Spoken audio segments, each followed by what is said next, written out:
Philippiens chapitre 4, verset 19. Et mon Dieu pourvoira à tous vos besoins selon sa richesse avec gloire en Jésus-Christ. Alléluia. Paul témoigne ici que lui aussi, il a reçu des choses abondamment. Que tu en reçois au nom de Jésus. Dieu pourvoit à tes besoins, pas en fonction de tes besoins, mais pourvoit aux besoins en fonction de sa richesse à lui. Et quand il pourvoit à tes besoins selon sa richesse, il pourvoit avec gloire. C'est-à-dire que non seulement il a pourvu selon sa richesse, pas selon tes problèmes, pas selon tes difficultés, mais selon sa richesse. Et ce qu'il amène dans ta vie est éclatant et glorieux. Qu'il en soit ainsi dans ta vie, dans le nom puissant de Jésus-Christ de Nazareth. J'ai lu ce passage pour que tu sois conscient que Dieu veut qu'on soit dans l'abondance. Quand Dieu pourvoit à nos besoins, il pourvoit avec sa richesse. Pendant des siècles, des enseignements sournois, des pièges de l'ennemi ont mis la chrétienté ou la foi chrétienne en opposition avec l'abondance. Ce sont des choses qui paralysent un peu l'esprit de beaucoup de gens. L'abondance est rattachée aux gens égoïstes, méchants, au mysticisme.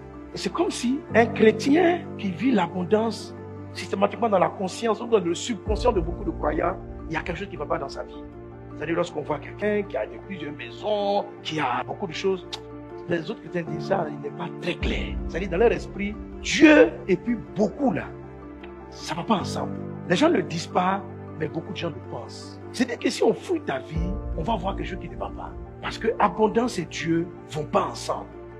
De sorte que certaines religions qui ont dominé le monde, il y avait à l'intérieur des vœux de pauvreté. La pauvreté a été érigée pendant un moment comme étant une vertu. Donc quand quelqu'un marche dans la pauvreté, on dit il est humble, il est bien, il est bien. Ce qui fait que les chrétiens qui aspirent à l'abondance, souvent ont dans leur subconscient une pensée qui dit qu'ils sont en train de toucher quelque chose qui est un peu impur. Et lorsque ils commencent à arriver, ils se disent que tous ceux qui ont l'abondance ont forcément triché quelque part. Et ça les fragilise. Ça fait qu'ils se disent que s'ils doivent devenir riches, quelque part il faut qu'ils trichent. Quelque part il faut qu'ils mentent. Parce qu'ils n'associent pas Dieu à l'abondance. Et toute abondance a forcément pour eux une signature quelque part de Satan et des ténèbres. C'est la raison pour laquelle c'est un groupe de chrétiens très amers et critiques. Lorsqu'ils voient un homme de Dieu qui progresse, ils voient des églises qui sont remplies, ils se disent forcément, il y a quelque chose. Lui là, je t'assure que c'est un franc menuisier. Parce que si tu n'es pas menuisier, comment tu fais ça? Beaucoup de chrétiens, quand ils commencent à évoluer un peu dans leur banque, dans le travail, il y a des gens qui les abordent pour leur dire que tout ce que vous voyez là, ils sont avec vous. On leur dit ça. C'est des mensonges. On dit, oh, même le grand pasteur, il était dedans, mais il ne veut pas vous dire. Et ce sont des poisons que Satan met dans l'esprit des personnes. Ils se disent que si tu veux connaître l'abondance, il faut tricher, il faut te prosterner devant des idoles, il faut avoir des pratiques qui sont contraires aux Saintes Écritures. C'est ce que Satan essaie de vous faire croire. C'est un mensonge. C'est un mensonge. C'est un mensonge. C'est un mensonge. Dieu élève, Dieu bénit, Dieu pourvoit, Dieu rend prospère. Dieu rend les gens très riches. Dieu rend les gens abondamment et dangereusement riches. Dieu le fait. Amen. Dieu le fait. Alléluia. Et il le fait quand tu marches par la foi, sans compromission avec les ténèbres. Jésus a dit ceci. Le diable vient, il n'a rien à moi. Un homme de Dieu, un chrétien peut prospérer à tous égards, sans avoir quoi que ce soit à voir avec les ténèbres. Un chrétien peut être élevé, même au sein d'une société où tout le monde est ferronnier. Et puis il règne. Il règne. Joseph est devenu premier ministre dans un pays où tout le monde adore Pharaon. Toi, tu peux t'asseoir, lire ta Bible et dire que Joseph n'est pas un serviteur de Dieu. Que Joseph a fait de la compromission. Dieu l'a positionné. Dieu règne. Quand Dieu dit va te placer, il te place. Et puis les hommes ne peuvent rien faire. Dieu a positionné Daniel. Regarde Daniel, Shadrach, Meshach, Abednego. Tout le pays dit on se prosterne devant telle idole. Ils disent eux ils ne le font pas. Si vous voulez tuer nous, on ne les a pas tués. Dieu leur a donné la victoire. Et la Bible dit ils ont prospéré. Shadrach, Meshach, Abednego, on dit on a versé de l'or sur eux. Ils ont prospéré sans rentrer dans les systèmes, dans les loges, dans les systèmes mystiques de leur environnement. Ils n'ont rien à voir avec cela. Et ils ont dominé. Ils ont prêché l'évangile. Ils ont parlé de Dieu. Ils ont témoigné de Dieu. La plupart des chrétiens croient que si tu n'es pas là-dedans, jamais tu seras DG, jamais tu seras... C'est un mensonge. C'est Satan qui te fait croire que tous ceux qui sont là-bas sont dans son camp. Ce n'est pas vrai. Il te dit ça pour t'affaiblir. Il te dit ça pour que tu rentres dans la compromission. Et il a dit à Jésus, quand Jésus allait commencer son ministère, il dit, tous ces royaumes-là m'appartiennent. Tu te prosternes, je te les donne. Donc il est en train de faire comprendre à Jésus que c'est lui le vrai roi. S'il a tenté Jésus comme ça, mais il tente les croyants ici. Il vient te faire comprendre que nous là, c'est nous on gère le pays. Si tu n'es pas un homme, tu n'iras nulle part. Oh, toi tu sais que Dieu t'a dit que tu allais diriger quelque chose. Et en ce moment-là, quand les gens viennent vous aborder et vous disent ce genre de choses, vous avez en face de vous Satan qui est venu dire à Jésus, la troisième tentation de Jésus, que si tu ne te compromets pas avec moi, tu ne peux pas atteindre ces sphères. Jésus lui a dit, je n'adorerai que le Seigneur et le Seigneur seul. Vous devez refuser de vous compromettre. Refuser. Tu n'entres nulle part. Si tu es là-dedans, sors maintenant. Sinon, tu vas aller en enfer. Oui, si tu es dans ce truc-là, sors, répands-toi. Il faut te repentir, il faut sortir. On n'a rien à voir avec ça. On n'est pas mystérieux. On n'a pas un truc derrière où on fait des pratiques. On n'est pas là-dedans. Je ne suis pas là-dedans. La plupart des pasteurs que j'envoie ici, vous allez entendre beaucoup de bruit. Parce que vous ne les connaissez pas. Si vous êtes là-dedans, sortez. Là où on n'élève pas Jésus, vous allez brader votre âme. Soyez des Daniel, soyez des Joseph. Soyez droit, soyez bon de cœur. Ne vendez pas votre foi. À quoi servirait-il un homme de gagner le monde entier s'il perd son âme? Ça fait quoi? Tu vas avoir la richesse? Tu vas devenir la plus grande chanteuse, le plus grand chanteur? Mais tu vas mourir. Quelle que soit la gloire que tu as, avant toi, il y en a eu. Ministre, il y en a eu. Je suis convaincu que tu ne te souviens même pas des premiers ministres qui étaient là du temps de feu. Tu les connais? Eux tous, ils sont partis. Certains sont au ciel, d'autres sont quelque part. Mais on les a oubliés. Tu seras oublié. Tu es là juste pour quelque temps. 50 ans de vie, 100 ans de vie, c'est quoi? C'est rien dans l'éternité. Après la mort, tu rentres dans l'éternité.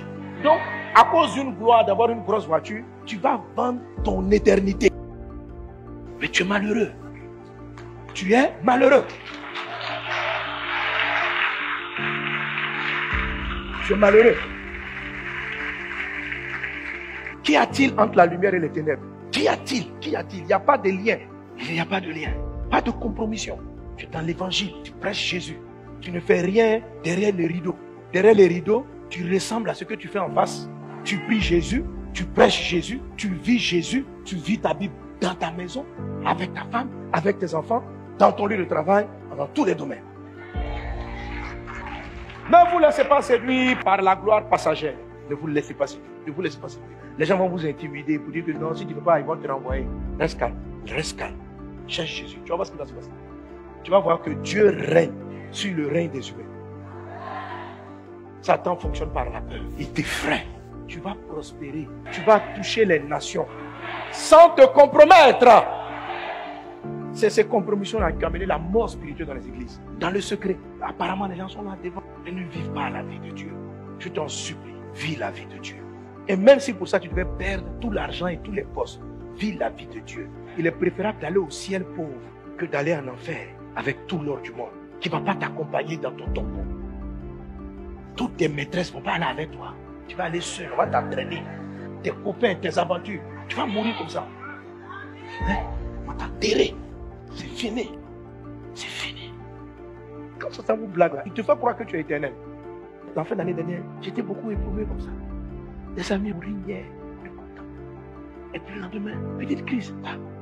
Arrêt cardiaque, mort. C'est terminé. Tu sais que tu peux mourir. Dieu peut te prendre comme ça. Rien. On te dit, même quand on est chrétien, tu peux te prendre comme à l'autre. Il ne faut pas croire que tu es dangereux. Que toi, tu peux vivre comme tu veux. Tu n'es rien. On est dangereux. On a l'argent pour se faire soigner. Tout ça, c'est n'importe quoi. Quelqu'un se demande pourquoi les méchants, souvent, ils vivent un peu. Mais c'est parce que Dieu veut te donner l'occasion de te repentir. Si tu ne te repens pas, c'est des matins, comme ça. Tu es fini. C'est-à-dire que le film est fini. Et puis, toutes tes œuvres t'accompagnent. Ce que tu fais en cachette, ce que tu fais derrière, tout arrive devant le ciel. Et tu vas faire quoi? Tu vas parler quoi? Tu vas expliquer quoi?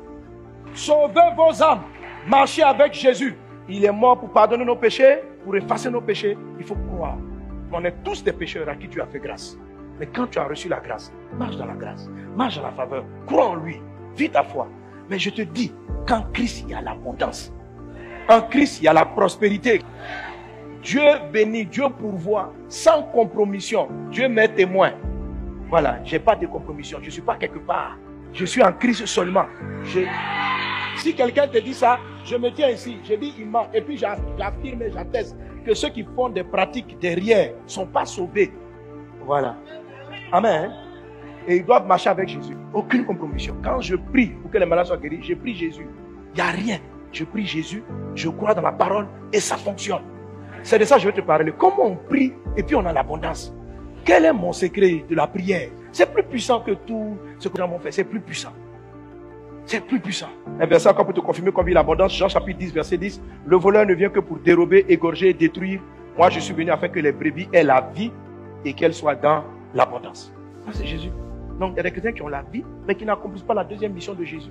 Il est venu aussi pour qu'on soit dans l'abondance. L'abondance de la vie divine et qui touche tous les domaines. Je souhaite que tu prospères à tous égards, comme prospère l'état de ton âme. Prospérer en santé, prospérer spirituellement, émotionnellement, dans ton corps. Dieu veut que tu sois bien, que tu sois en bonne santé. Quand on dit que tu es prospère en santé, ça veut dire la guérison sort de toi et guérit les malades. Tu es prospère, tu es en bonne santé. Donc le débordement de grâce vient pour que d'autres personnes puissent profiter de la grâce. C'est ce qu'il écrit dans 2 Corinthiens chapitre 9, verset 8. Et Dieu peut vous combler de toutes sortes de grâces, afin que possédant toujours et en toutes choses de quoi satisfaire à tous vos besoins, vous ayez encore en abondance. C'est-à-dire, après tes besoins, tu as encore abondamment pour toute bonne œuvre. Oui, tu dois être dans le débordement pour toute bonne œuvre, pour aider les pauvres, pour prêcher la parole, pour aider ton voisin. Il faut que tu débordes financièrement. Alléluia. Spirituellement. Et cette saison, tu rentres dans cette dimension dans le nom de Jésus. L'abondance là, c'est de la joie débordante dans ton foyer. Un foyer en Christ. Et seul en Jésus, on a cette dimension-là. De prospérer à tous égards. Satan peut te faire prospérer financièrement. Mais comment il va le faire spirituellement? Il ne peut pas. Il ne peut pas te faire prospérer émotionnellement en même temps. Dieu te donne tout ça. C'est-à-dire que tu es heureux dans ta maison. Tu es heureux avec tes enfants. Tu es heureux dans ton foyer. Dans la vie matérielle, tu es épanoui de tous côtés. Spirituellement, tu es tranquille. Et ça déborde. Voilà ce que Dieu peut te donner. Et ce que Dieu va faire dans ta vie. Amen. Que Dieu nous donne le sens de l'abondance sans compromission. Que pour croire que Dieu va te placer ministre, DG et chef d'État. Tu n'en as pas la foi pour cela. Parce que intérieurement, on ne peut pas être chef d'État sans compromission. Pourquoi on ne peut pas rien payer en Christ? On peut. L'apôtre Paul dit, je puis tout. Par celui qui me faut. Tout est possible. Il faut que tu comprennes qu'en Dieu, il y a toutes ces possibilités-là. Mais si tu comprends qu'il y a des choses qui appartiennent à Satan, Dieu a créé même ça, je peux dire pour Satan. Ton âme est déjà affaiblie. Or, tu sens dans ton cœur que Dieu te destine à une telle dimension de vie. Tu vas prier pour que Dieu enlève dans ton âme tous ces poisons mensongers et qu'il te donne la mentalité de l'abondance en Christ. De l'abondance en Christ. Toi-même, tu connais ton cœur, tu connais ta mentalité. Alors toi aussi, si tu es dans la compromission, s'il te plaît, répands-toi, confesse-toi. Si tu as peur parce que tu vas quitter un groupe bizarre, écris-moi, viens me dire, parce que j'ai peur, parce que si je quitte, on va me faire du mal. On va prier pour toi et avant qu'il te fasse du mal, nous, on va leur faire du mal. Voilà. Amen. Je n'ai pas peur des sorciers. Voilà. Je les attaque en premier. C'est-à-dire, il faut les traumatiser. Donc, si tu crois que si tu les quittes, ils vont te créer des problèmes, viens me voir. On va prier et tu vas devenir une terreur. Il faut que quand tu rentres au bureau, là, tous ceux qui ont les fétiches, là, ils tremblent. Il ne faut pas être un raseur de mur. Ta foi, là, ça doit être, tu domines. C'est-à-dire que tu es là, tu rases les murs. J'espère qu'ils vont avoir pitié de moi. Si je ne les dérange pas trop, ils ne vont pas me déranger. Tu les déranges parce que tu viens à l'église. Tu les déranges parce que tu pries. N'aie pas honte de ta foi. Tu rentres au bureau, la tête haute. Alléluia. C'est-à-dire que le sorcier doit comprendre que tu le domines. Que vous n'êtes pas du même level. Lui, il est chez les forgerons. Toi, tu es dans le ciel. Alléluia. Marche avec assurance. C'est ton assurance qui les effraie. Parce que les gens même se posent la question, est-ce que nous, on peut oser l'attaquer? C'est-à-dire que les gens doivent se demander, est-ce qu'on peut oser te combattre? Vous êtes puissant. La grâce qui est en vous est puissante. On n'a pas un petit Dieu. Elle est puissante. On est plus puissant. N'écoutez pas ces prophètes ou ces pasteurs qui passent le temps à penser que tout ce qui est bris est forcément occulte. Ils affaiblissent l'église. Ils les rendent faibles. Non, on est supérieur. On est supérieur. Oui, il y a des mystiques. Oui, il y en a, mais nous, on est au-dessus. On est au-dessus d'eux. Et tu es au-dessus. Prie pour que Dieu te donne cette mentalité. Père, enlève de nous la peur de l'abondance, la crainte de l'abondance.